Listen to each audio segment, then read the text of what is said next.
So there is this other story by Michael Ende, the author who wrote the Neverending Story, and he has a weird little book with short stories.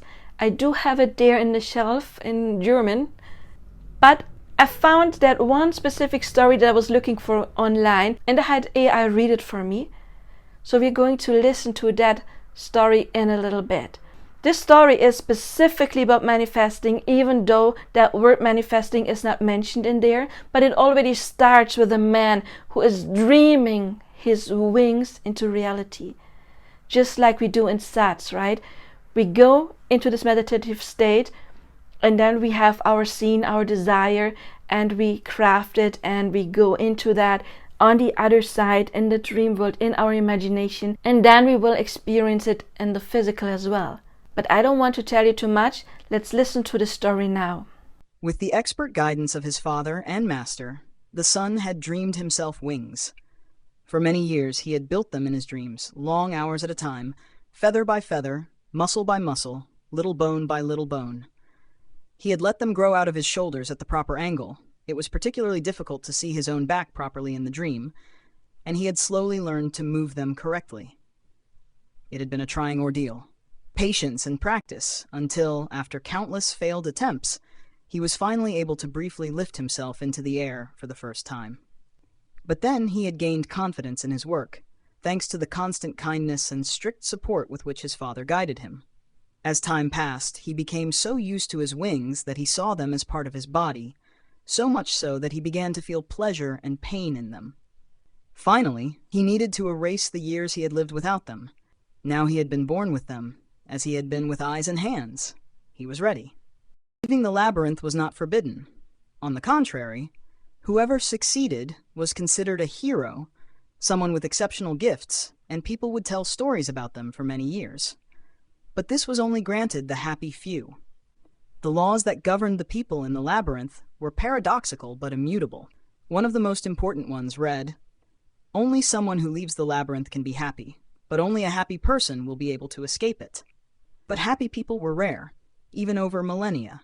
Anyone who was prepared to make an attempt had to undergo a test beforehand.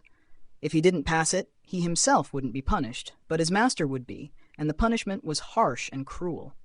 His father's face had become very stern when he told him, "These wings can only carry someone light, but lightness comes only with happiness." Afterward, he had looked searchingly at his son for a long time, and finally asked, "Are you happy?" "Yes, father, I'm happy," had been his answer. If that were the only issue at hand, then there would be no danger at all. He was so happy that he thought he would be able to float even without wings. He was in love. He loved with all the fervor of his young heart. He loved without the shadow of a doubt, wholeheartedly, and he knew his love was being returned unconditionally. He knew that his beloved was waiting for him, that he would come to her in her sky-blue room at the end of the day after having passed the test, and that she would throw herself into his arms, light as a moonbeam. In this endless embrace, they would rise over the city and leave its walls behind them, as though the whole thing were a toy that they had outgrown. They would fly over other cities, over woods and deserts, mountains and oceans, further and further, until they reached the edge of the world. He wore only a fishnet over his naked body, which dragged behind him through the streets and alleys, corridors and rooms like a long train. It was what the ritual demanded for the final test. He was certain that he would accomplish the task given to him, even though he didn't know what it would be. He only knew that it was always matched to the specific qualities of the test-taker, so that no person's test was like any other.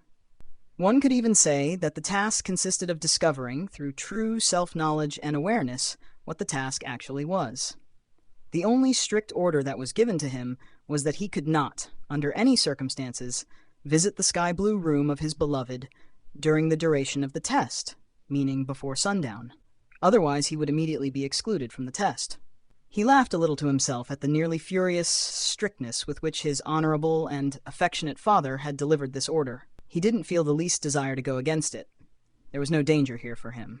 He was certain of that. In truth, he didn't really understand all the stories in which, simply because a commandment like this one is made, the person feels an irresistible urge to break it.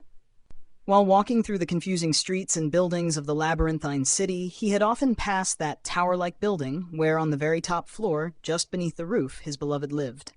Twice he had even passed her door, number 401. He passed it without stopping, but that couldn't be the real test. That would have been too easy, far too easy. Everywhere he went, he met unhappy people who looked at him and watched him pass, eyes filled with admiration or longing or envy. Many of them he had met in the past, even though such meetings could never be brought about intentionally. In the labyrinthine city, the arrangement and order of the houses and streets changed ceaselessly, so that it was impossible to make plans to meet people. Every meeting happened by chance or by fate, all depending on how one interpreted these things. At one point, the son noticed that his fishnet had caught on something, and he turned back. In an archway, he saw a one-legged beggar who had tied his crutch to the mesh of the net. "What are you doing?" he asked. "Have pity," the beggar answered in a hoarse voice. "It won't burden you a bit, but it will lighten my load considerably. You're one of the happy ones. You're going to leave the labyrinth, but I'll be here forever because I'm never going to be happy. So I am begging you, at the very least, take a little of my unhappiness out with you. That way I'll have the tiniest little piece of your escape, and that will comfort me." Happy people are rarely hard-hearted. They tend toward pity and want to let others have a bit of their overflowing positivity. "Okay," the son said, "I'd be happy to do a favor that requires so little of me." At the next corner, he encountered a haggard mother dressed in rags with 3 half-starved children. "You won't deny us what you just granted him," she said hatefully, and she tied a little iron grave cross to the net. From here on, the net became noticeably heavier. There were countless unhappy people in the labyrinthine city, and each one the son encountered tied something that belonged to him or her to the net. A shoe, an expensive piece of jewelry, a tin bucket, a sack of money, a piece of clothing, an iron stove, a rosary, a dead animal, a tool of some kind, and finally even a door. It was approaching evening, the end of the test. The son was moving forward slowly, step by step. He was hunched forward, as though he were moving against a powerful, silent storm. His face was covered in sweat, but still full of hope, because now he believed he understood of what his task consisted, and despite everything, he felt strong enough to complete it. Twilight came, and still no one arrived to tell him that it was over.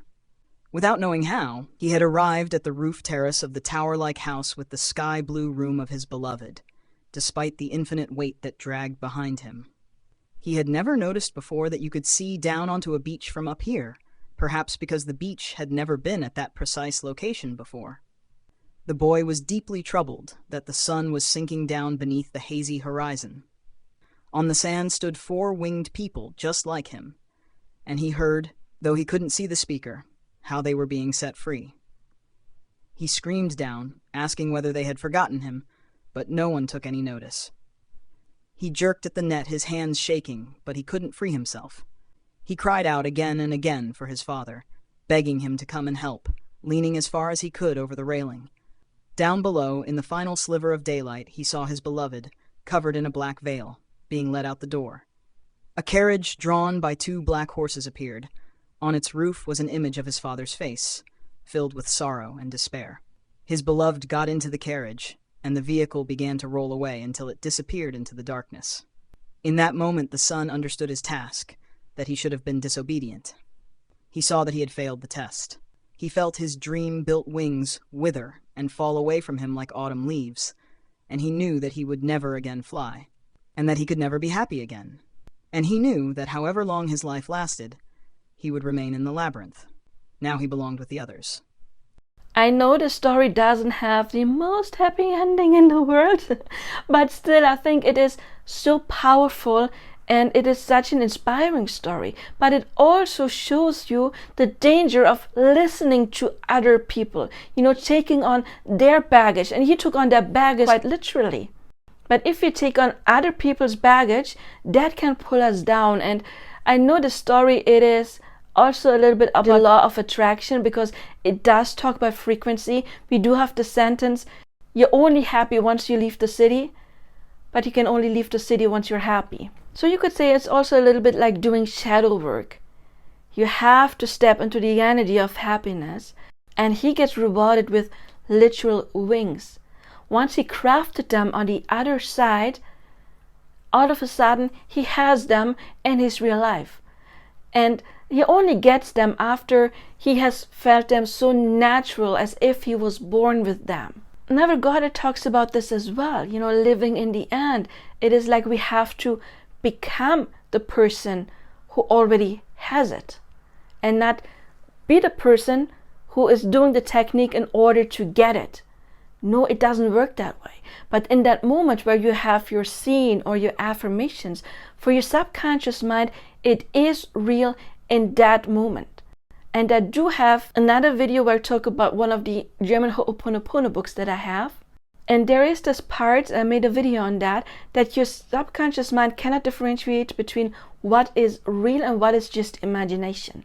So when we get into the state of the wish fulfilled by affirming or by visualizing or scripting or reading what we've scripted or any other technique, for our subconscious mind in that moment, we are that.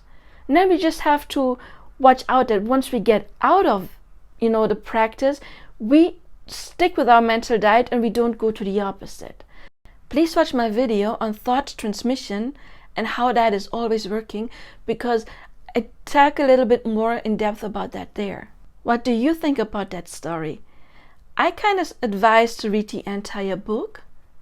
However, some of those stories are kind of weird, and some just don't make any sense at all, and they're intended to not make any sense at all, because his father was an artist, and I'm not that good at art, so I don't remember exactly what kind of, let's say, genre. I know genre is the wrong word for art, but I don't know if it was like expressionism. I don't think it was. It was, like Picasso, that where, pictures didn't make any sense. And he says that the stories were inspired by his father's art. So not all of the stories make sense. I advise you to read it, and please leave your comments. What do you think about this story? Please check out my other stuff, and please check out my new channel, Janine, called Robotic Affirmation and Subliminal, because I want to help you to reprogram your subconscious mind so you can dream into your reality whatever you desire. And my Robotic Affirmations and Subliminal will help you with that, because I usually only work with one specific affirmation, because that can get it into our subconscious mind faster. So if you want to reach it fast, check out also my manifestation videos, my new playlist on how to boost your manifestation. I do see you there, all in personal coaching. Until then, of course, I do wish you all the best now. Bye-bye. If you want to book your own custom-made affirmation or subliminal, you will find my contact information in the description box below. Or if you want me to coach you when it comes to manifesting, I am a certified manifestation coach. Don't hesitate to contact me.